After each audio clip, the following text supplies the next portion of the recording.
Selamat berjumpa teman-teman di podcast kita Akasik Infinity. Ya, salam berbahagia. Ya, dan hari ini aku ditemani oleh siapa lagi dan siapa bukan, yaitu founder dari Akasik Infinity itu sendiri ya. Nah, tentu teman-teman yang sudah tahu, wah keren ya apa itu Akasik Infinity. Tapi yang belum tahu, yang bertanya-tanya nih, Akasik Infinity itu apa sih gitu ya. Nah, dan sebenarnya ngapain aja ya, dan bisa apa aja nanti kita ngobrol ya dengan founder Akasik Infinity, yaitu Coach Clara Niken ya. Tapi sabar. Sebelum itu kita mau tahu dahulu nih teman-teman ya. Ini Coach Clara Niken ini siapa sih gitu ya teman-teman ya. Mungkin ya Coach Clara Niken ini sudah terkenal banget loh ya teman-teman ya, tapi kan masih banyak yang belum tahu kali ya. Dari 8 miliar umat manusia mungkin ada sebagian kecil ya yang belum kenal siapa itu Coach Clara Niken. Nah, jadi kita minta Coach Clara Niken, pertanyaan utamanya itu sebenarnya satu.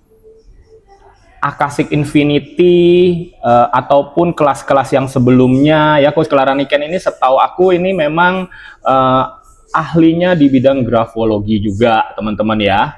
Jadi untuk terapi ya? Ya, untuk terapi, betul. Jadi sebelum itu pun beliau sudah juga mengikuti banyak kelas-kelas metafisika ya, dan termasuk guru tarot yang sangat terkenal ternyata ya. Jadi kalau ngomong tarot itu ternyata Coach Clara Niken ini salah satu yang paling terkenal dan direferensikan oleh banyak orang ya teman-teman ya. Nah, ini aku dengar sendiri ya dari sumber-sumber yang Katanya. bisa dipercaya gitu ya. Nah, jadi kita tuh mau tahu, Coach Clara, dulu ini backgroundmu ini apa sih sebelum masuk ke segala hal yang berbau konseling deh ya, terapi, konseling, apapun metodenya ya, entah itu terapi grafologi, entah itu dengan Akasik Infinity ini dengan frekuensi ya. Nah, sebelumnya ini ngapain aja, dan apa sih penyebabnya dirimu ini tiba-tiba, ya bukan tiba-tiba juga mungkin, tiba-tiba kok ada niat menjadi konselor? Oke, salam kenal. Nama saya Clara. Halo teman-teman. Balik ke pertanyaan tadi, ya kan? Background, kenapa bisa ada di dunia ini? Nah, ini sebenarnya ada kisah yang cukup menarik dan panjang kali lebar kali dalam, ya kan? Cuman long story short tuh gini. Saya mengambil certified grafologi analis itu dari sejak 2018 ya. Wow. Jadi kenapa saya pertama kali masuk ke dunia itu, sebenarnya ini dapat dari salah satu saran teman saya, teman baik saya yang udah seperti kakak ya. Dia adalah seorang psikolog profesional ya, yang juga cukup terkenal di di medsos ya. Wow. Nah, nanti boleh di-mention ya. boleh kayaknya. Jadi beliau bilang, coba kamu belajar ambil sertifikasi analis grafologi. Oke. Kenapa? Manfaatnya apa? Pertama, untuk terapi diri sendiri. Pokoknya kalau namanya kita hidup ya, pasti orang tuh ada kecewa, ada apa, kita tahu bagaimana membereskan dan bagaimana ngecek kondisi mental kita saat itu dari tulisan sendiri. Terus kedua, untuk membantu terapinya anak dari menulis tadi. Karena kebetulan dulu waktu anak saya masih kecil didiagnos bahwa dia mengalami dia termasuk ADHD hiperaktif ya. Jadi waktu kecil itu agak sulit untuk konsentrasi belajar, ya kan?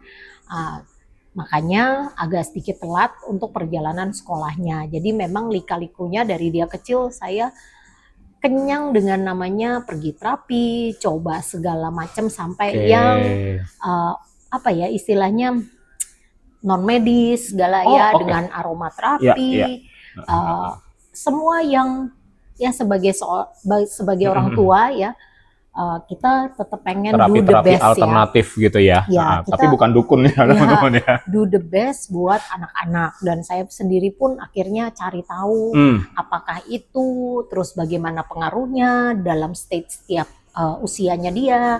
Terus saya juga tarik mundur pada saat dia lahir itu sebenarnya proses apa yang dia keskip sehingga ternyata dia memang terbukti terdiagnos seperti itu. Jadi memang perjalanan itu tuh mungkin lain kali mungkin saya bisa ajak teman saya yang benar-benar ahli anak-anak berkebutuhan khusus ya, psikolog. Jadi memang sekarang saya ada 2 teman baik, dua-duanya juga cukup senior yang mereka semua pernah pegang anak saya, pernah tes anak saya dari kecil, dan kita masih berteman, bersahabat sangat baik sampai hari ini. Nah, mereka berdua juga masih mendalami dunia psikologi, dan memang kalau ada apa-apa pun mereka itu jadi tempat saya untuk bertanya juga, diskusi ya, karena penting banget. Teman sekaligus mentor ya kali ya. Itu yang baru saya mau bilang. Jadi dalam perjalanan kita hidup, kita selalu butuh mentor, tetapi mentor itu tidak selalu selamanya orang yang sama. Kadang-kadang ada satu timeline kita butuh A, kemudian universe mempertemukan kita dengan orang yang lain, kemudian di fase berikutnya kita bertemu lagi dengan orang lain, dan kadang kita kembali lagi bertemu dengan yang A dan sebagainya. Ada jodohnya masing-masing kali ya. Betul, dan ada fase jodoh. Kayak fase dan timelinenya masing-masing ya. Jadi saya selalu percaya semua orang yang datang dalam kehidupan kita itu pasti punya manfaat. Ada yang menjadi suatu pelajaran ya mungkin yang kita tidak rasa random negatif, kebetulan yang tidak ada artinya sama sekali gitu ya. Artinya semua pasti ada meaning ya. Betul. Jadi ada yang datang memberikan pelajaran ya, mungkin kita rasa ada jadi menimbulkan trauma atau kita kecewa dan sebagainya karena ekspektasi kita dari seseorang, atau ada juga yang memang benar-benar menjadi mentor perjalanan, teman diskusi, teman curhat ya, pendengar yang baik gitu ya. Kadang-kadang itu pun juga tidak selalu dalam bentuk yang menyenangkan. Kadang-kadang ada mentor yang mungkin kita ketemu galak, ya, yang kalau ngomong nyelekit gitu, tapi yang dia ngomong benar gitu ya. Nah, tinggal kita mau mengambil waktu untuk merefleksikan itu apa enggak. Ya. Intinya membawa perubahan yang positif atau enggak gitu ya. Jadinya. Nah, jadi kita kan nggak bisa filter bertemu dengan siapa, omongan orang apa, ya. Tetapi kita bisa filter mana yang mau kita serap sama yang tidak. Karena kita balik lagi ya punya hati nurani dan logik pikiran yang bisa terus berproses. Nah, dari yang tadi, dari perjalanan itu, akhirnya saya udah belajar nih ceritanya. Nah, begitu udah belajar saya bingung terus terang saat itu, ya kan? Karena gini, belajarnya sebagai analis. Padahal tadinya saya pikir buat terapi, ya grafologi kan? Nih ya. Ini kita ngomong grafologi dulu. Gimana cara terapinya ya? Nah, teorinya saya dapat ya. Cuman pada saat menerapkannya mulai dari mana gitu kan biasanya ya. Nah, itulah pertanyaannya. Waktu itu juga nggak kepikir apa-apa. Oh ya, coba aja rubah huruf-huruf tertentu. Itu udah saya lakukan ya. Akhirnya dalam perjalanan itu terus saya mulai masuk ke dunia metafisik. Ya, bertemu dengan beliau ini yang bukan bertemu ya, tapi belajar salah satunya dengan beliau, dan juga dengan banyak mentor-mentor yang lain sebenarnya dari sebelumnya, yang formal maupun non formal. Nah, dukun hitam dan dukun putih gitu ya. Yang hitam sih nggak pernah ya, dari warna kulit atau apa. Jangan rasis ya. Dukun rainbow. Wah, bahaya. Nah, jadi dari situ saya belajar tentang blueprint ya, tentang kok kenapa ya perjalanan hidupku begini, kenapa ya saya bertemu begini, apa sih blueprint saya yang saya bawa dari lahir, apa sih blueprint anak saya, kenapa dia membawa hal-hal seperti ini. Jadi terlihat itu ya dari blueprint. Dan saya belajar dari mulai sebelum saya beberapa kali juga belajar non formal ya, bukan di akademik, itu dari Pak Ce dulu. Bazi, Pace ya. Ya, Oke. Bazi, Pace. Terus abis itu mulai kenal astrologi dikit-dikit. Abis itu kita di Sage Divine ya kan. Kita mulai saya ngulik tuh semuanya dari mulai astrologi barat, Vedic, Pace, Cewei, semua Chinese metaphysics ya, Cimen ya kan. Pokoknya semua yang bisa saya pelajari, otak saya masih mampu mencerna, saya bikin tuh, saya ikut semuanya. Catatan saya terus terang banyak banget ya teman-teman ya. Itu sampai, aduh, kayak kalau dibuka lagi saya juga bingung ini mana yang mau dibaca dulu ya. Kalau kita sekolah zaman dulu ini boleh difotokopi teman-teman. Ya, oh iya, saya dari kecil kalau nyatet rapi. Emang bener temen kuliah saya suka pinjem karena apa? Saya garis bawahin, saya kasih warna-warni. Jadi itu tahu nggak kalau dulu kuliah apa bisa dipinjem, difotokopi, dikecilin jadi bahan contekan. Iya, kalau saya justru itu bukan dicontoh. SMP dan SMA saya sebaliknya, saya ngefotokopi catatan teman cewek biasanya kan, cewek kan biasanya rapi ya teman-teman ya. Kita punya cowok berantakan semua, jadi kita tukang fotokopi. Jadi memang cara belajar saya juga salah satunya adalah read write. Saya harus nulis supaya lebih nempel ya. Nanti itu mungkin learning style ya itu ya. Itu learning style. Another story kita bisa cerita tentang hal itu. Nah, jadi habis itu masuklah perjalanan ke metafisik. Nah, di situ saya mengenal diri saya lebih dalam. Oh, ternyata kenapa begini, kenapa begitu. Yang tadinya saya sulit menerima, kok begini amat gitu ya. Tuhan, saya kayaknya nggak pernah jahat ya sama orang. Ya kan? Tapi kok kayaknya banyak yang nggak fair ya dalam perjalanan gitu kan ya. Nah ini juga mungkin teman-teman bisa punya perasaan yang sama ya. Banyak lagi sedang merasakan hal itu atau enggak. Nah itu adalah perjalanan mungkin kita bisa bilang apa ya, pertumbuhan mental dan juga spiritual ya at the end. Ya, pertanyaan spiritual yang muncul dalam diri kita ya. Betul, jadi internal, kita mempertanyakan segala hal lah ya, sampai yang mulai sampai agak-agak absurd gitu ya. Untuk apa gua hidup di dunia? Kalau itu untuk apa honestly, gitu ya. Aku tidak bertanya seperti itu. Jadi ini balik lagi mungkin ke human design ya. Saya juga belajar tentang human design. Nah, jadi setelah itu saya mulai mengenal, oh ternyata begini. Pelan-pelan saya mencari alasan kenapa saya harus menerima kondisi ini dulu. Oke, supaya bisa diterima bawah sadar saya. Jadi dia memaklumi dan dia bisa tetap membuat tubuh aman. Ya, nanti at the end inilah kenapa ujung-ujungnya lahirlah Akashic Infinity. Ya, ini semua perjalanan. Nah, kemudian saya ngambil sertifikasinya tentu saja untuk metafisik ya kan, supaya bisa jadi konselor, karena dari situ saya melihat kalau ini bisa membantu saya, teman-teman dekat saya, anak saya, keluarga saya, kenapa nggak bisa bantu orang lain. Nah, kenapa harus sertifikasi, kenapa belajar lebih dalam, supaya kita layak untuk memberikan saran yang tepat. Ya, jadi kita nggak boleh sembarangan ngomong karena kita punya tanggung jawab moral terhadap perjalanan hidup orang lain ya. Nah, habis itu dari situ kemudian saya terus mencari dan memang saya lebih banyak terpanggil ke ranah psikologi. Why? Mempelajari karakter. Why? Karena kebutuhan anak saya. Balik lagi berkaca pada kebutuhan diri sendiri. Ya, nah dari situ saya belajarlah hal-hal yang berbau psikologi, termasuk CBT, Cognitive Behavior Therapy, kemudian EFT, TFT ya, yang tapping gitu ya. Nah itu juga sebenarnya mau dibilang energi, mau dibilang psikologi, karena apa? Cara bikin kalimatnya itu cara pikirnya secara psikologi, tetapi titik-titik yang dipakai adalah medan energi. Pada meridian, ya kan? Jadi meridiannya sudah gabungan kali ya. Ya, sudah dimodernisasi oleh penemunya yang dari barat, ya, bukan dari timur, ya. Nah, padahal basicnya adalah tetap Chinese medicine ya. TCM. Nah, TCM ya. Nah, jadi dari situ mulai lagi gali. Oh, tubuh ini seperti apa, ya kan? Responnya seperti apa? Saya banyak banget belajar psikologi. Sebenarnya banyak juga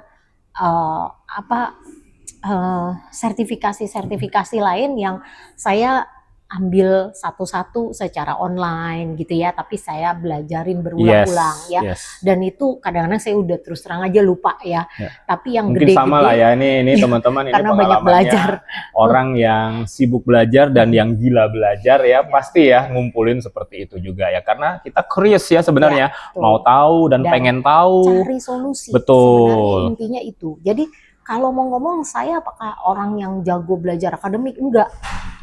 Saya dari kecil adalah sebenarnya anak yang sangat musikal lebih tepatnya. Walaupun nggak bisa nyanyi ya teman-teman ya. Musikal itu kan nggak harus menyanyi ya. Jadi saya belajar piano dari SD kelas 1. Kalau dulu nggak ada kelas buat TK, jadi hanya bisa dari kelas 1 SD. Dan nggak berhenti saya sampai lulus kuliah. Dan tingkat 2 kuliah juga saya udah ngajar di salah satu tempat kursus ya. Nah, secara formal sudah diterima lulus untuk menjadi guru. Nah, jadi ternyata perjalanan itu pun membantu pertumbuhan mental saya waktu itu secara tidak sengaja dan saya nggak ngerti ya koneksinya di mana. Nah, jadi maksudnya pembelajarannya adalah gini, apapun yang teman-teman belajar, nggak ada yang nggak bermanfaat. Selama satu memang dipraktekin. Jadi bukan cuma angin lalu, kita habis belajar, hilang begitu aja.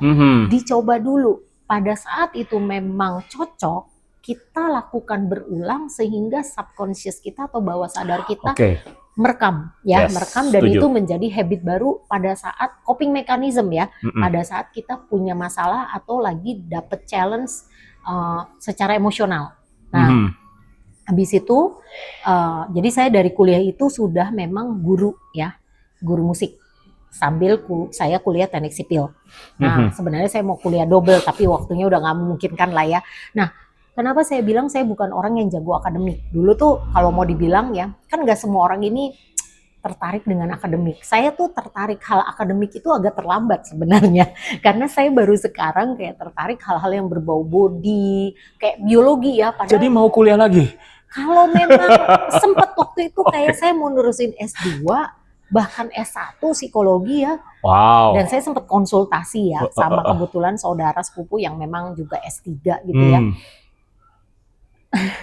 Ya akhirnya itu membuat saya berpikir ulang rencana itu karena memang ada beberapa hal yang beliau sampaikan kurang pas dengan kondisi saat ini.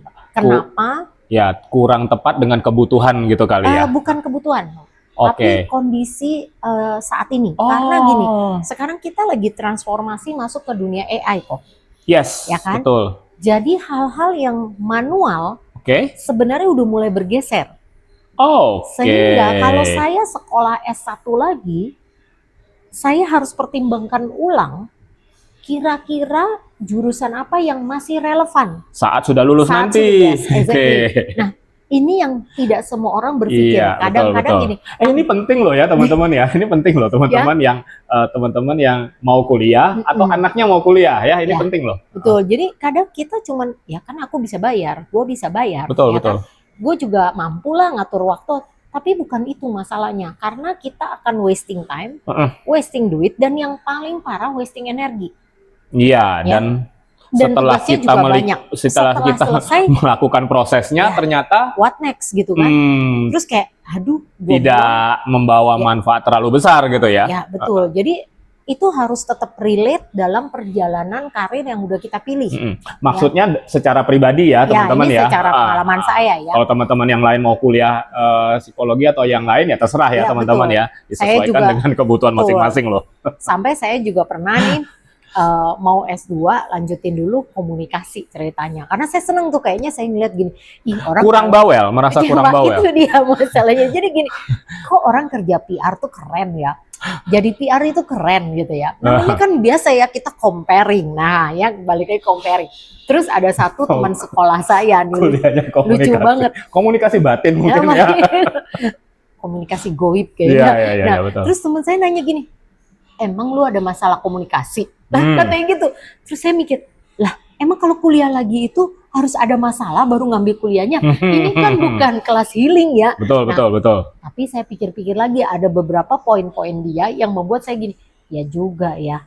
kalau saya ngambil kelas ini S2 ini kayaknya nggak pas deh.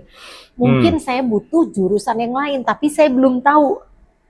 Akhirnya ya itu mengendap lagi lah ide itu ya. Oke, next gitu kan. Nah, terus kemudian saya juga tadi udah masuk ke TFT, EFT, habis itu perjalanan ya kita bikin report psikologi ya kan. Oh, Michael ini kan memang juga programmer dan maha guru metafisik ya teman-teman ya. Jadi kita melihat banyak kebutuhan pasar orang tua maupun anak yang suka bingung mau kemana, mau ngapain, panggilannya apa, purpose-nya apa, berdasarkan blueprint. Ya, dan mereka tidak perlu diajarin untuk belajar, ya kan? Tapi mereka mau solusi kan? Ibaratnya assessment berdasarkan blueprint, ya. Kenapa? Karena kita terlalu banyak programming. Ya, sekarang zamannya sosmed, zaman internet yang segala sesuatu sangat dipermudah, ya, terutama informasi. Dulu pun sebenarnya kita banyak programming. Betul. Jadi dokter itu pasti kaya. Kalau kuliah dokter itu pasti nanti jadi kaya. Ya kalau kuliah bisnis jadi nyanyi kaya. Misalnya pemusik gitu kan, itu nggak ada duitnya gitu kan. Gitu ya. Juga yang dulu saya mikir tuh karena itu dulu ya, karena papa saya orang dari bidang akademik dan dia pinter banget gitu ya, sampai saya kadang mikir sama adik saya gini, aduh si papi pinter banget ya, kita kok nggak kecipratan kepintarannya dia ya, kayaknya cuma berapa persen ini gitu kena. Jadi di saat itu yang saya pikir adalah menjadi musisi itu kayaknya kurang bisa stabil dan jadi tempat cari makan ya saat itu. Tidak bisa jadi sandaran. Betul, ya. Jadi sandaran hidup gitu kan ya. Tapi ternyata sebenarnya ngajar aja saya waktu itu zaman saya kuliah, gaji saya lebih gede dari teman-teman saya yang fresh graduate dan nilainya jauh di atas saya ya. Tapi kalau namanya jadi guru, pertimbangan saya apa kok? Mentok. Murid nggak nambah, ya duit nggak nambah. Nggak ada yang namanya perjalanan karir, jenjang karir. Ya karena kita kan bukan di company yang ini jadi ini nanti naik posisi. Memang ada guru junior, guru senior. Nggak kepikir bikin sekolah nandingin Yamaha jadi Yamahir gitu. Ya waktu itu kan aku tidak berpikir untuk menjadi pebisnis yang seperti itu. Iya ya, ada ide loh teman-teman. Dan bikin sekolah musik namanya Yo Mahir. Menyaingi Yamaha. Ya jadi saat itu saya juga kan udah berbisnis. Nah kebetulan kan saya juga desainer. Nah perjalanan saya menjadi fashion designer ini juga lucu teman-teman. Jadi waktu saya kuliah ya mau udah skripsi, saya itu kecil badannya dulu ya. Terus mami saya bilang gini, lu sana deh les jahit katanya. Susah banget bikin baju, kamu kan ukurannya susah katanya gitu kan ya. Jadi saya pikir-pikir iya juga ya, pundak kelebaran, badan kepanjangan, rok udah jangan tanya gitu. Tapi memang orang tua zaman dulu ya, ujung-ujungnya kalau anaknya cewek ya biasanya satu, nggak masak, jahit gitu ya. Ngeles masak, ngeles jahit. Saya langsung ngomong dengan refleks, saya bilang gini, ngapain mah, emangnya mau jadi penjahit? Itu yang saya ngomong loh ya, beneran kejadian. Akhirnya kebetulan deket rumah ada sertifikat internasional, saya ambil lah les jahit. Saya belajar pola, saya belajar motong, saya belajar jahit. Dan saya tuh sebenarnya orangnya nggak terlalu sabaran ya teman-teman. Jadi dulu pelajaran yang challenging adalah menjahit bis. Jadi kalau bikin baju Shanghai itu kan ada pikiran listnya. Bis dijahit? Iya, keras kan? Keren. Bis kota. Ya, jadi listnya itu tuh by feeling jalannya. Nah, gimana caranya supaya lurus? Dan saya bongkar 5 kali, teman-teman. Sampai guru saya ketawain saya gini, kamu sabar juga ya, tante pikir kamu gak sabar. Sebenarnya gak sabar, ya, tetapi cuma terobsesi teman-teman. Iya, itu lebih tepatnya. Jadi karena gini, saya penasaran, masa kagak bisa sih? Gitu ya. Jadi itu akhirnya saya bisa itu, dan saya ngambil kursus gak cuma 1. Habis itu saya lanjut lagi. Jadi benar-benar akhirnya saya bikin bisnis itu. Fashion design, oke. Ya, terima jahit, Tapi bukan saya yang kerjain, jadi saya punya karyawan dulu. Ya. Punya karyawan, saya ngerjain seragam. Gaun gitu-gitu, seragam bukan gitu ya. konveksi ya, jadi lebih ke custom, jadi baju Bedanya dengan pengantin. konveksi itu apa? Konveksi Kalau itu partai konvensi besar gitu ya ya? massal, Oke, ya massal. mass, dan itu pasti simple-simple ya. Dan bukan dengan pesanan ya, Betul. biasanya Kalau konveksi ini ya. custom, Iya, ya iya, betul, custom betul. dan Minimal ada pesanan dulu gitu ya, ya kita betul. ngukur dulu gitu kan. Ya, betul. Dan ini tuh kayak pengantin segala yang sangat detail, dan karena saya suka banget, saya sangat kinestetik, ya sangat senang dengan apa-apa yang dibuat pakai tangan Ya, gitu ya. harus disentuh gitu ya, dipegang. Kecuali bikin kue agak kurang saya ya, memasak-masak. Jadi bikin craft kayak bikin gelang, bikin apa itu saya seneng gitu ya. Nah, mungkin pelajaran dulu di SMA prakarya kali ya. Justru dulu jadi jelek prakarya. Jadi saya ini kayaknya belajar serba terlambat sih teman-teman ya. Jadi maksudnya gini, jangan kecil hati. Saat Anda melewati kok kayaknya orang lain lebih duluan bisa, saya belum. Waktu dulu, iya, dulu gitu ya. Ternyata setelah lewat, jadi dulu kalau prakarya saya masih ingat, moga-moga guru sekolah saya nggak nonton ya. Jadi dulu saya, ini salah satunya nih ya, pelajaran kristik menyulam. Dan tahu yang menyelesaikan PR saya siapa? Papi saya. Papi saya. Jadi papi saya itu orangnya ternyata sangat artistik. Dia bisa yang XXX gitu kan ya. Dia bisa melukis, dia bisa menjahit, dia bisa kristik gitu ya. Jadi bahkan saya kuliah teknik sipil itu, papi tuh bisa ngajarin saya gambar teknik pakai rotring, dan kalau dia yang bantuin gambar, nilai saya pasti plus. Ya, dulu sampai di rumah saya itu kita buka meja yang lebar, teman-teman saya yang cowok-cowok bisa datang untuk belajar dari papi. Kita belajar rame-rame. Karena papiku juga emang kayak dosen ya orangnya ya. Jadi memang darah ada darah guru, ngajar gitu ya. Ngajar itu memang dari keluarga papi. Betul. Jadi keluarga papi saya tuh banyak yang memang pengusaha, karyawan, tapi juga dosen ya. Nah, jadi ya udah dari situ akhirnya ketertarikan itu baru saya sadari setelah dewasa. Ya, karena ternyata mungkin triggernya nggak ada ya. Tapi kalau saya balik ya, zaman dulu saya SMP tuh saya suka gini, curi-curi ngambil kain-kain koleksinya mami yang belum dijahit. Terus karena saya gitu. Enggak, kain utuh. Utuh. Mending kalau percaya. Utuh ya, betul. Jadi saya suka jahit karena belum bisa pakai mesin, pakai tangan. Jadi saya berhayal nih, kalau kira-kira kalau mau bikin rok itu gimana? Ya jadi sih, jadi-jadian ya kan. Jadi ya kayak kostum buat teater lebih cocok ya daripada bisa dipakai gitu kan ya, karena kan nggak bisa pakai mesin jahit. Jadi kita mau jahit sleting aja kan susah tuh jadinya kalau harus pakai tangan ya. Tapi sebenarnya imajinasi itu udah ada gitu ya. Nah itu perjalanan itu. Jadi habis itu masuk ke dunia konselingnya. Kenapa? Sebenarnya awalnya nggak sengaja. Jadi pada saat akhirnya saya menemukan salah satu mentor untuk belajar terapi lewat menulis ya. Di situ saya mulai dapat idenya bagaimana mengembangkan teknik ini untuk membantu menterapi orang lain, trauma orang. Pertama buat diri sendiri dulu. Betul. Jadi saya trial and error buat diri saya, bahkan saya juga mewajibkan anak saya melakukan hal itu, dan ya cukup it works ya teman-teman ya. Walaupun emang yang sulit adalah menjaga konsistensi ya kalau ke anak-anak remaja ya. Nah, terus saya belajar dari beberapa mentor lagi, saya memperdalam tulisan tangan, tanda tangan, bagaimana pengaruhnya ke bawah sadar.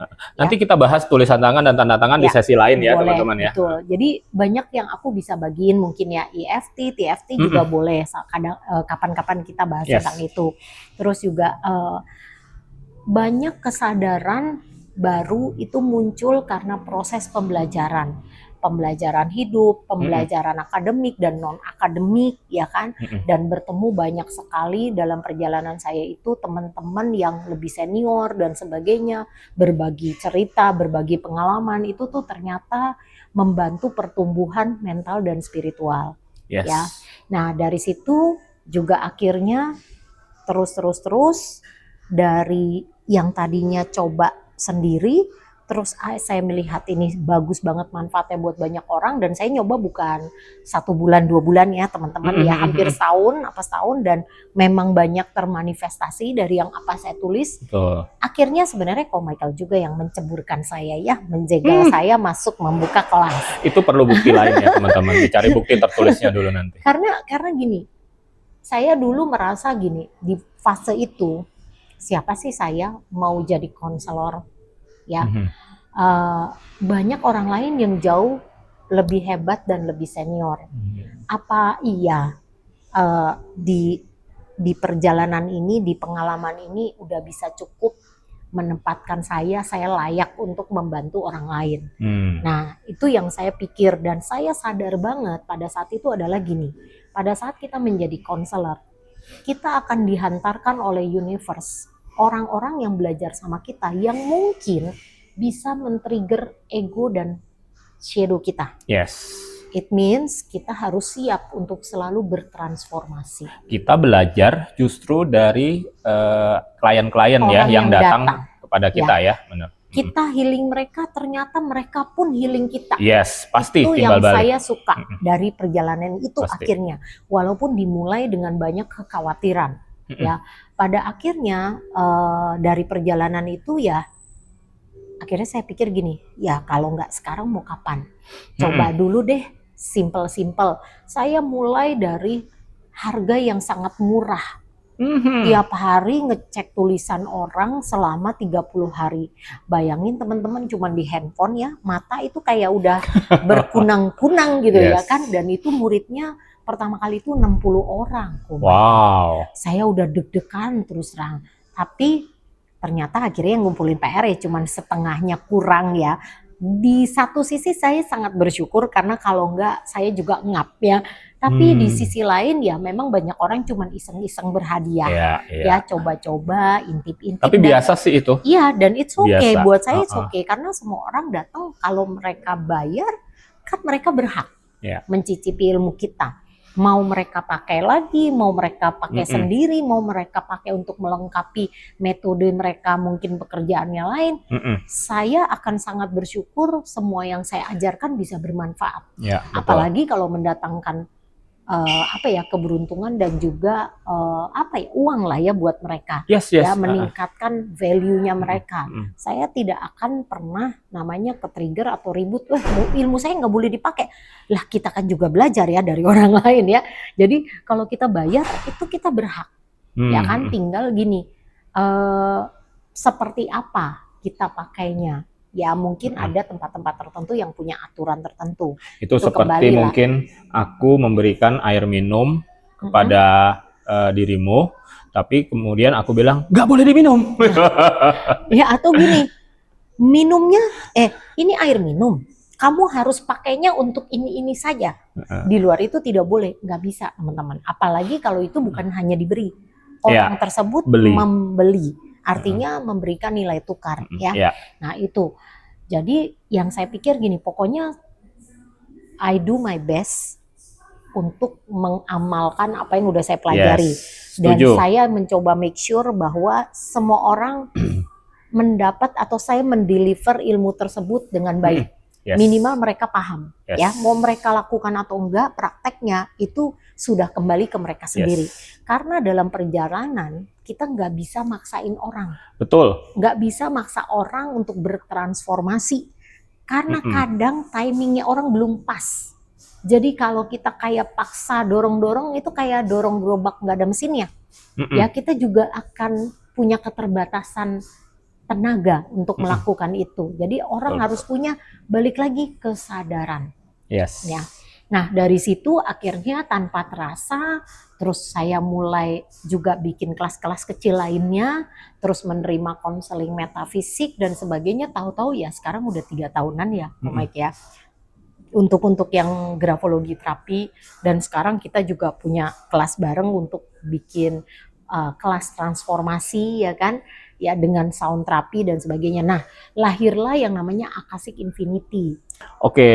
Jadi Akashic Infinity itu sebenarnya dari mana buah perjalanan? Sebenarnya. Siap. Ya. Jadi aku simpulkan sedikit ya, Coach Clara ya. Jadi ini teman-teman, ini asal-usul dari dua hal sebenarnya teman-teman ya. Asal-usul pertama itu Coach Clara ini masuk ke dunia-dunia konseling, terapi, dan sejenisnya ya teman-teman ya. Nah ini karena mungkin didorong, kalau aku boleh menyimpulkan itu dorongan utama, trigger utama adalah untuk kebutuhan anak ya. Benar ya Coach Clara ya. Selain untuk yang lain-lain juga, selain untuk terapi diri sendiri juga ya. Tapi trigger pertama adalah pasti dari anak ya. Nah, itulah yang mendorong beliau memasuki dunia-dunia konseling ini karena memang mau tahu dan mau cari solusi kan sebenarnya itu tujuan utamanya sebenarnya kan, kita curious ya. Ini anakku anak beliau mau di treatment seperti apa gitu kan, minimal di rumah ya, support kita harus seperti apa. Kita kan nggak bisa cuman kayak anak kita pergi sekolah ya kita titipin terus kita nggak mau tahu, kayak dicuci masuk laundry keluar udah bersih gitu kan. Gitu. Ya, bisa itu gitu. Biasanya mental banyak orang tua nih zaman sekarang gitu ya, kita nitipin pokoknya yang kotor kita terimanya sudah bersih gitu ya. Kita kan harus padahal punya rumah sendiri yang kotor. Betul, kita harus juga punya perasaan untuk berkontribusi, ya kan? Nah, lalu yang kedua adalah perjalanan beliau atau asal-usul beliau ini demen ngajar, teman-teman, demen sharing, demen. Kalau ngajar itu ya, kalau ngajar itu plus minus ya, tapi ini sharing sebenarnya ya, teman-teman, ngajarin, sharing dan membimbing sebenarnya, membimbing. Beliau ini adalah dari yang kita kenal ya, atau yang aku kenal dan teman-teman lain juga banyak yang kenal beliau. Beliau ini memang telaten satu hal. Ya, telaten ngapain? Bukan hanya di kelas-kelas teman-teman. Kalau di kelas telaten itu wajar teman-teman ya, tapi after class. Nah ini beliau ini kalau di dunia MLM ya, ini jagonya itu, kuatnya itu di servicing namanya ya. Kalau teman-teman mengerti dunia MLM, teman-teman tahu nih ya istilah servicing. Servicing itu apa? Setelah orang join ya, itu harus di service teman-teman ya, ditanya sudah pakai produk, hasilnya seperti apa gitu ya, kamu ini kurangnya apa, lebihnya apa, mau gimana gitu ya, ini rasanya seperti apa, kalau belum berasa ada yang bisa aku bantu yang lain, oh kalau kamu belum ini aku kasih data ini, kalau kamu mau ini tahu ini aku kasih data ini gitu. Itu namanya servicing ya, teman-teman. Kenapa saya bisa seperti itu kok? Karena saya selalu berpikir ada di pihak orang lain. Yes. Ya, pada saat kalau saya jadi customer, saya jadi klien, saya tuh pengennya apa? Saya butuhnya apa? Makanya itu yang saya ingin berlakukan juga. Ya, ini bukan customer support tapi client support. Iya, kadang-kadang sih orang bilang lu terlalu sabar. Nah itu tapi juga saya akhirnya belajar yang namanya boundaries. Ya batas-batas. Kadang ada yang kelewatan juga ya. Mintanya dan juga bukan kelewatan. Kadang banyak juga. Batas-batas dan profesional. Betul. Ya kan? Dan juga gini, ada hal-hal private yang memang si klien harus jalanin. Kita nggak bisa intervensi. Nah itu saya pun belajar learning by doing ya. Dan satu lagi gini, kita nggak bisa menjoki perjalanan orang. Oh betul sekali. Kayak saya nih dulu mengalami waktu benar-benar lagi terpuruk, lagi stres berat. Memang benar, kita kalau bisa ada yang gantiin kita.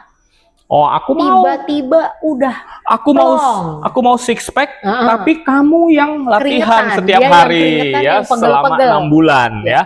Nanti setelah 6 bulan six packnya kasih ke aku. Kan nggak mungkin ya, teman-teman. Jadi itu yang gini, mau kita bayar mentor semahal apapun di dunia ini, mau punya 100 triliun pun tidak akan bisa seperti itu. Mentor hanya bisa kasih clue, kasih guidance, yang jalanin tetap kita.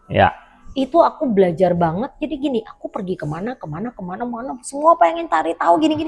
At the end gini, baliknya kenapa ke diri sendiri ya?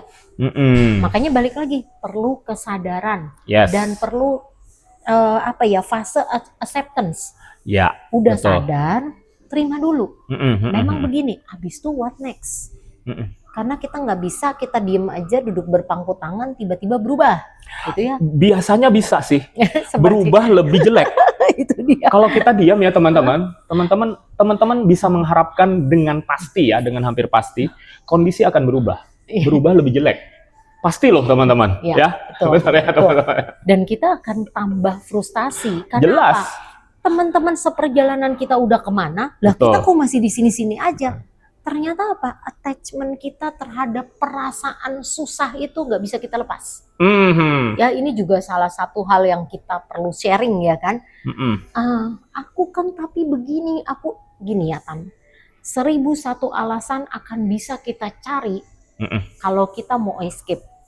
Tapi 1001 alasan pun kita bisa buat kalau kita memang sudah pengen melakukan sesuatu.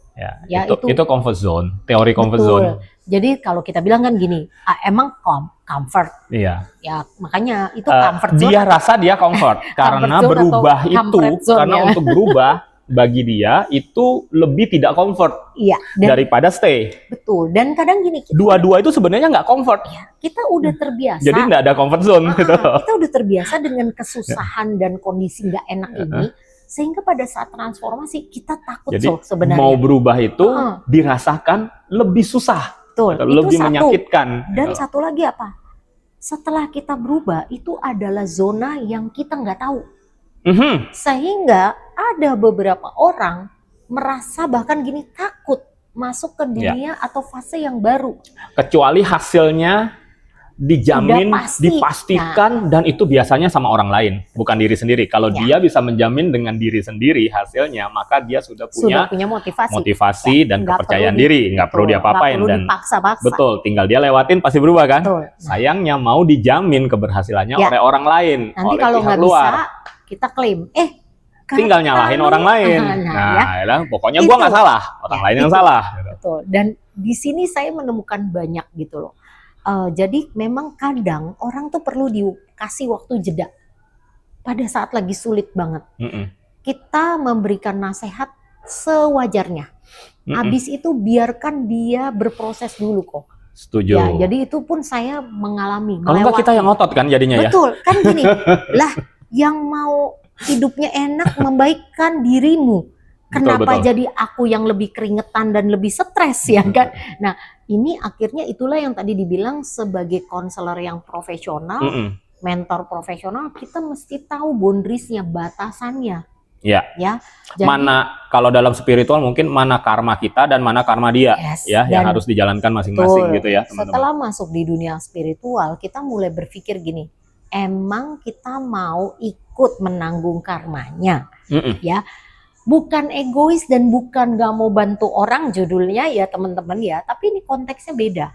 Jadi pada saat orang memang lagi menjalani karmanya, kita memang harus tahu membangun boundaries dan menjadi penonton.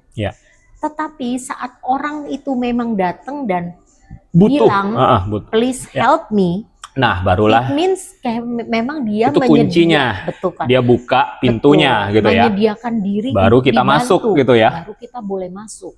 Ya, jadi sama seperti gini. Kita kan sering bikin juga kelas gratis ya kok dari dulu kan.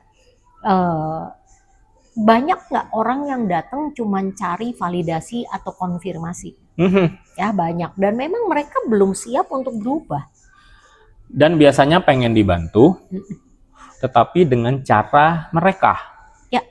Ya mungkin secara nggak langsung mereka minta dijokiin sih kok. Iya, dengan cara mereka. Pokoknya kalau ngomongin yang lain atau diapain yang lain, ya mereka nggak akan mau. Pokoknya cara mereka ya lu, Komik, aku tuh butuh bantuan, tapi bantuannya itu seperti ini. Kalau Komik bantunya dengan cara lain atau dengan teknik lain atau apapun yang lain, itu bukan bantu. Ya sudahlah. Ya, jadi di situ pun akhirnya kita bisa membaca tanda-tanda orang. Ini semua jam terbang dan learning by doing-nya kita juga ya sebagai konselor. Jadi kalau sebagian teman-teman ada yang ngerasain, oh saya healer, ya saya ngalamin kayak gini-gini. Itu fase yang dialami semua healer, konselor, mentor ya. Jadi semua harus dari niat dan motivasi pertama orang itu mau berubah dan punya kesadaran untuk berubah dulu.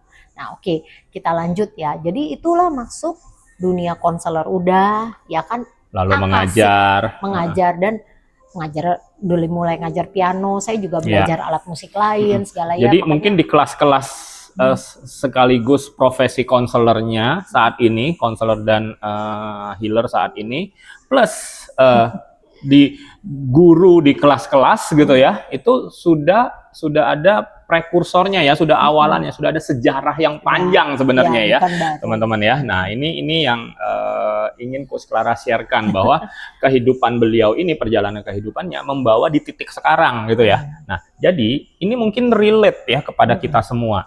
Kadang-kadang ya balik lagi ke tadi, yaitu tidak ada yang kebetulan di dalam dunia ini, di dalam perjalanan kehidupan kita ya. Jadi semuanya kita tuh harusnya kan lurus gitu ya, dari sini ke sana gitu ya. Kalau maunya. Ya, itu kan life purpose gitu atau life path gitu ya. Kita dari sini ke sana itu lurus gitu kan.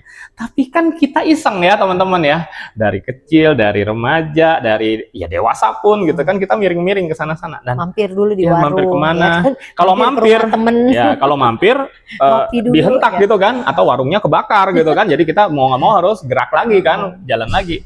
Kalau kita mau harusnya lurus, kita ke kiri, ya ada aja yang ngehajar kita ke kanan lagi, balik lagi segala macam. Nah, pada saat kita balik belum tentu kita balik ternyata kan. Waktu pada saat ke kiri kita dihentak, malah kita lebih kiri lagi kadang-kadang gitu loh. Itu juga sebenarnya kan gini, kita kan manusia pada dasarnya punya hati nurani ya, punya intuisi.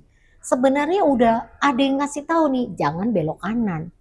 Cuman logik kita, nah inilah mungkin kita ngomong sedikit, inilah masuk ke ranah Akashic Infinity ya.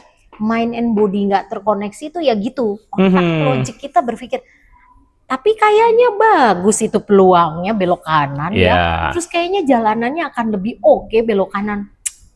Jangan. Nah, masalahnya intuisi itu cuman ngomongnya sekali kan kok. Bukan bisa ditanya jawab kayak kita bisa chit-chat ya kan. Nah, jadi pas ditanya lagi dia diem. Nah, kita ngotot lah belok kanan. Akhirnya bener. Bentok tembok atau jeblus. Terus kita gini, pantesan waktu itu ada perasaan begini, tapi saya nggak dengerin. Mending kalau sekali, berkali-kali. Itulah manusia ya, kita sumbernya melakukan banyak kesalahan ya. Karena kita bandel sebenarnya. Iya, manusia. Karena kita merasa pinter. Iya, itu kadang-kadang kita suka apa ya? Gini, nggak pede di tempat lain, over pede di tempat lain. Jadi kayak nggak ketemu di tengah-tengah gitu ya balancingnya. Kita kurang bisa menilai diri kita secara proporsional dan menjalani hidup yang balance. Selalu kayak bipolar gitu ya, ujung kiri, ujung kanan gitu. Kadang-kadang itu ya mungkin itu untuk orang yang agak ekstrim ya, black and white banget. Nah itu juga ada ya shadow nanti mungkin next time kita bahas tentang shadow ya. Ini banyak lontar sesinya teman-teman. Banyak banget kayak gini. Ini hari ini sebenarnya yang sesi ini sebenarnya cuma untuk berkenalan dengan sosok beliau ya. Tapi kemana-mana ya. Iya, nggak apa-apa lah. Biasanya kalau ini namanya makanya dirimu dipertanyakan sebenarnya kalau mau kuliah komunikasi. Iya benar sih. Dulu salah sih. Ini kuliahnya tukang bangunan ya. Ini jangan dikasih. Tapi diminta ini komuni jual gitu ya. Oh iya, bukan komunikasi. Bukan jangan dikasih. Jadi memang salah jurusan kembali lagi ya. Tapi sebenarnya balik lagi, nggak ada pelajaran atau kelas yang kita lewatkan tanpa manfaat. Ya, setuju. Dari saya kuliah teknik itu saya belajar cara pikir logik. Ya, dan terstruktur gitu ya. Teman saya banyakan laki-laki daripada perempuan ya, teman-teman dari SMP. Karena saya ngerasa gini, cewek itu ribet ya. Saya maunya praktis. Dengerin gitu ya. teman-teman. Apa? Walaupun ada ya cowok yang ribet tuh ada banget ya. Dilihat dan dari cowok, mana? Dan dari cowok, tanda tangan kok. Dan cowok yang ribet biasanya lebih ribet dari cewek yang ribet gitu ya. Ya. Jadi kadang kita juga lucu, ini nyimpang dikit ya teman-teman. Kalau kita lihat salah satu nih, dikit aja nanti disimpan. Cowoknya menyimpang, maksudnya ribet banget. Biasa istrinya atau pasangannya praktis banget. Oke.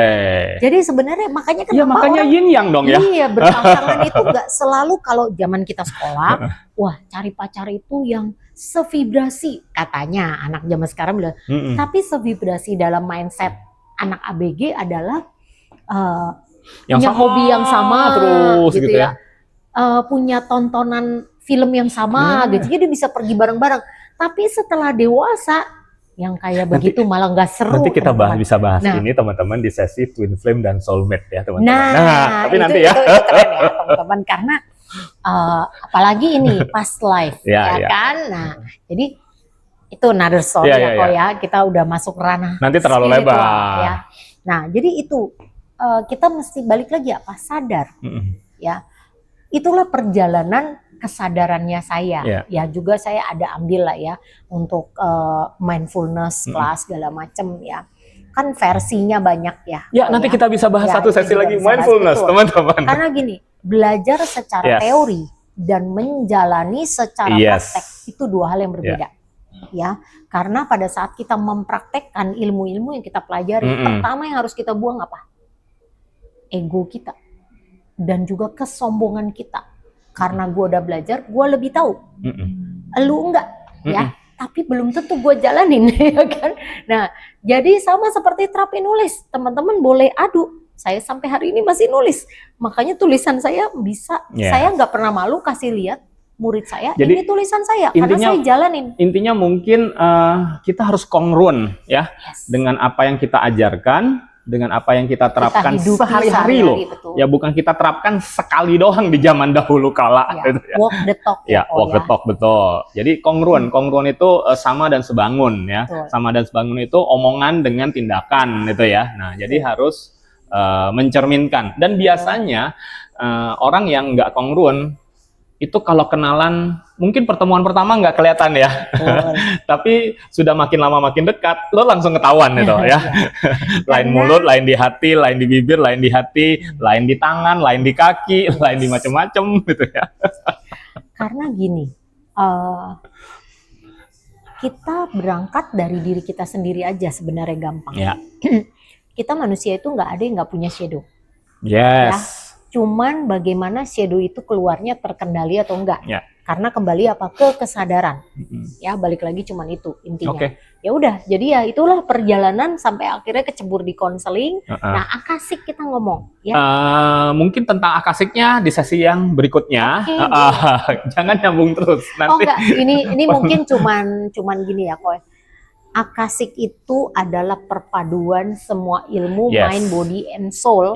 Makanya di dalam kelas akasik ada nulisnya, ada reflektifnya, ada nafas, ada gerak tubuh, somatik, ya kan, ada kesadaran, semua ilmu. Dan tentu ada yang modern-modern ya, frekuensi, sound. Itu dia yang paling powerful. Betul, karena ada simbol-simbol juga. Tagline kita apa? Tagline kita nggak perlu percaya, tapi manfaat tetap terjadi, dirasakan oleh tubuh. Anda nggak perlu percaya, ikut kelas Akashic Infinity, Anda nggak butuh percaya, tapi lakukan saja, maka keajaiban otomatis akan terjadi. Oke, penutup ya. Yes. Dari sebagian, hampir semua lah ya murid-murid kita yang memang benar-benar menjalani apa yang langkah-langkah yang udah kita bagikan ya. Kadang di awal mereka nggak kepikir ini bagaimana bekerjanya, tapi untungnya mereka dikasih tahu mau ya, ngerjain, kesadarannya muncul. Jadi itulah yang dibilang tidak perlu percaya, tapi perubahan tetap terjadi. Aku keinget dengan film Karate Kid. Yang Jackie Chan dengan anaknya yang dia cuci mobil segala macam ya. Jadi itu kan latihan sebenarnya kan. Betul. Nah, tapi kan waktu ditanya ini gimana dia mau buat jelasin. Apa gitu kan? Nggak diajarin jurus, cuman diajarin nyuci, cuma ini gerakan pakai ini. Itu sama seperti apa? Salah satu olahraga yang saya ambil kungfu ya teman-teman. Saya juga udah setahun lebih kungfu ya. Saya suka nanya sama si ibu saya. Ini gerakannya apa? Sabar ya, Ci, katanya. Karena diberesin dulu tulang belakangnya, dibenerin posturnya, refleksnya, otak-otak. Karena banyak orang mikir kalau belajar kungfu atau latihan kungfu dalam jurus. 1 bulan, jadi Bruce Lee. Gitu orangnya mental gitu kan. Itu lain ya, itu mungkin tenaga dalam. Tenaga dalam. Apa itu debus? Ya, tapi itu nanti bisa. Itu nggak bisa kayak gitu teman-teman. Karena kita berangkat dari background yang beda-beda kan gitu loh. Tapi setelah kita belajar itu sebenarnya ada yang namanya mengalirkan energi di dalam, dan itu pun terjadi setelah babak belur dulu ya. Betul, diberesin dulu. Karena saya ngalamin itu juga sakit. Pernah nggak teman-teman tahu ada yang patah tulang sudah 1-2 tahun, dia pergi ke dalam tanda petik pengobatan alternatif. Dipatahin Diapain? ulang. Dipatahin ulang teman-teman. Karena ini udah bengkok. Ya kan Karena udah bengkok, udah kalau, nyatu kan? Nggak bisa lurus lagi. ya. Mau dipijet gimana pun nggak bisa lurus. Iya. Dipatahin lagi ulang, baru dibalur, diberesin, baru benar. Nah, sebulan, 2 bulan, 3 bulan bisa lurus lagi teman-teman. Tapi itu, Ya. jadi ini benar-benar analogi yang pas ya teman-teman ya. Di dalam dunia nyata pun hukum alamnya seperti itu ya. Jadi jangan ngelawan proses hukum alam gitu ya. Tiba-tiba mau ini itu segala macam. Ya, jadi intinya Jalanin aja. betul, intinya Akasik itu kita juga belajar bagaimana universe bekerja. Yes. Bagaimana tubuh kita merespon dan bagaimana kesadaran di tubuh kita itu ternyata nggak cuma satu. Merengek boleh, ngotot jangan. Betul. Merengek boleh, Dan ngotot jangan. ya, dan menjalani bagaimana caranya kita lama-lama bisa menjalani kehidupan dengan lebih tenang. Walaupun masalah bisa terus ada aja lah ya yang masalah menjadi setiap hari challenge. bisa datang, tapi respon kita betul, kita makin dewasa ya meresponsnya. Ya, kita melatih respon itu gitu loh ya, itu mungkin ya penutupnya. Oke, teman-teman, thank you sudah mengikuti sesi ini. Kita sudah berkenalan dengan Coach Clara Niken dan kita sudah tahu latar belakang beliau, perjalanan beliau, trigger-trigger beliau, alasan-alasan beliau tiba-tiba bukan tiba-tiba juga lah ya, menjadi coach, konselor, terapis, dan akhirnya menyelenggarakan banyak sekali kelas-kelas mulai dari grafologi ya, healing dan konseling sampai Ini belum ke selesai. terakhir Akasik Infinity. Ini belum selesai, Ya. masih banyak sertifikasi on the way Betul. yang sedang saya ambil untuk melengkapi dan melayakkan Betul. diri. Jadi itu teman-teman akan dapat info-infonya yang terbaru. Ya, ini kita baru mau keluarin juga beberapa kelas baru ya. Ada butterfly method, ya ada Itu baru mulai consciousness ya. grid, ya macam-macam loh ya teman-teman ya. Jadi ini bagus-bagus banget. Dan teman-teman ikuti saja terus perkembangan dari Akasik Infinity ini dengan segala kelas-kelasnya. Oke, kita ketemu lagi di sesi-sesi berikutnya. Thank you teman-teman. Baik.